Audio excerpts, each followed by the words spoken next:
လာမယ့်နှစ်တရာအထိအသုံးဝင်နေအောင်မဲ့အဝိရှော်နီလန်းများပရိသတ်များလုံးပဲမင်္ဂလာပါမြာဟင်းသာ channel ကနေကြိုဆိုလိုက်ပါတယ်အကယ်၍တင်သာဒီနီလန်းတွေကိုတည်သွားမယ်ဆိုရင်ဘယ်တော့မှအဝိစားကိစ္စနဲ့ပတ်သက်ပြီးငွေကုန်စရာလိုတော့မှာမဟုတ်ပါဘူးခေတ်သစ်နည်းပညာတွေမှာတိုးတက်လာတာနဲ့အမျှငွေကုန်နိုင်တဲ့အပေါက်တစ်ပေါက်ပိတ်နိုင်တာကတင့်ကိုချမ်းသာဖို့နီလန်းကိုတွန်းပို့နေတယ်လို့ပဲဖြစ်ပါတယ်ပထမဆုံးအနေနဲ့အကယ်၍တင့်အင်ကြီးတွေကအခုလိုမျိုးအဝါရောင်အစွန်းထင်းနေရှိနေတယ်ဆိုရင်တော့လွန်ပြလိုက်ဖို့လုံးဝမတွေးပါနဲ့နော်မဆုပ်ပြဲတဲ့အင်ကြီးအဟောင်းတွေကိုလွှတ်ပစ်ခြင်းကနှစ်စဉ်တန်းနဲ့ချီစွန့်ပစ်ခံရပြီးတဘာဝကြီးကိုအန္တရာယ်ပြုစေတာဖြစ်တဲ့အတွက်တင်းတယောက်ကတော့ကဘာကြီးကိုကဲတင်လို့ရပါတယ်။ဒါကြောင့်အခုလိုအဝါရောင်စွန့်ထင်းနေတဲ့အင်ကြီးတွေရဲ့ပြဿနာကိုဖြေရှင်းနိုင်ဖို့အတွက်စားနဲ့သွားရိုက်စီအနှဲငယ်ပဲလိုပါတယ်ရှင်။စွန့်ထင်းနေတဲ့အင်ကြီးကိုအရင်ဆုံးရင်နွေးလေးထဲမှာစိမ့်ပြီးသွားရင်တော့အခုလိုမျိုးအစွန်းနေရာကိုသွားရိုက်စီနဲ့အုံပြီးစားအနှဲငယ်ဖြူကခက်ကြမ်းကြမ်းလေးပို့လိုက်ပါနော်။အဲ့ဒီခါမှာတော့ရေနဲ့အတူအခုလိုအညစ်အကြေးတွေပျော်သွားပြီးငကိုမူလအဖြူတဲ့အင်ကြီးကိုပြန်ရလာမှာပဲဖြစ်ပါတယ်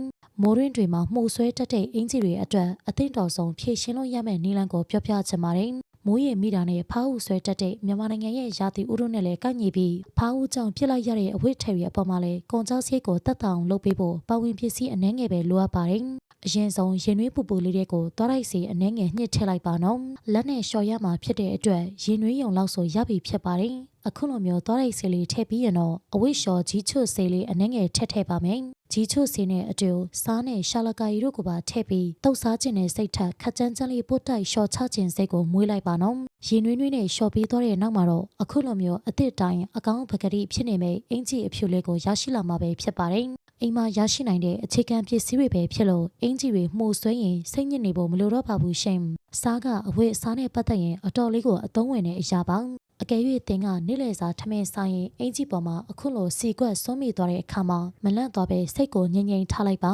စီကွက်ကိုပြောင်းအောင်လုပ်ဖို့စက်ပြရည်နဲ့စားအနှဲငယ်ပဲလိုပါတယ်စွန့်နေတဲ့နေရာကိုစားနဲ့စက်ပြအစီလေးကိုထည့်ပြီးအခုလိုမျိုးအသားရရည်နဲ့ပို့လိုက်ရုံနဲ့အစွန်းထင်းတွေကယူပြစ်သလိုပျောက်သွားမှာဖြစ်ပါတယ်ဒါကြောင့်အဖြူဝတ်တိုင်းနှလုံးရောဂါရစရာမလိုတော့ပါဘူးရှင်။ဆောင်းတွင်းမှာဂျက်ကက်တွေကမဝတ်မဖြစ်ဝေးရတဲ့အတွက်လျှော်တဲ့အခါမှာလည်းအရန်စိတ်ပင်ပန်းကြရမှာအမှန်ပါပဲ။ဒါပေမဲ့ဒီနီလန်းကိုတည်ပြီးတဲ့နောက်ပိုင်းမှာတော့ဂျက်ကက်တွေကိုလျှော်ဖို့ပြင်းတော့မှာမဟုတ်ပါဘူးရှင်။ခေါင်းလျှော်ရည်နဲ့စားရှာလကာရီတို့ကိုရေနွေးလေးနဲ့အခုလိုမျိုးခလောက်ပြီးဖြော်လိုက်ပါနော်။အဲဒီဖြော်ရည်ကအဝတ်အစားကိုအားထည့်စရာမလိုပဲညင်ညင်တသာလျှော်ရုံနဲ့လေအစွန်းထင်းတဲ့အနံ့သက်တွေအလုံးကိုအလွယ်တကူပျောက်ကင်းအောင်ပြုလုပ်ပေးနိုင်တာပဲဖြစ်ပါတယ်။ဒါကြောင့်လာမယ့်ဆောင်းတွင်းမှာအနှွေးတွေလျှော်ဖို့ဒီနီလန်းကိုသိရင်တော့စိတ်ညစ်စရာမလိုတော့ဘူးရှင်အခုဖော်ပြပေးခဲ့တာတွေကတော့အဝိရှော်ရမှာလွဲကိုလှည့်မြပြီးတတ်တာစီမဲ့နီလန်းရောဆက်တွေဖြစ်တဲ့အတွက်နောက်ထပ်အိမ်တွေမှုနီးပညာတွေနဲ့ပတ်သက်ပြီးအကူအညီဖြစ်စေမယ့်အကြောင်းအရာတွေကိုတင်ဆက်ပေးမှာဖြစ်လို့မတို့ရဲ့ page ကို like and follow လုပ်ပြီးစောင့်မျှော်အားပေးကြပါအောင်ရှင်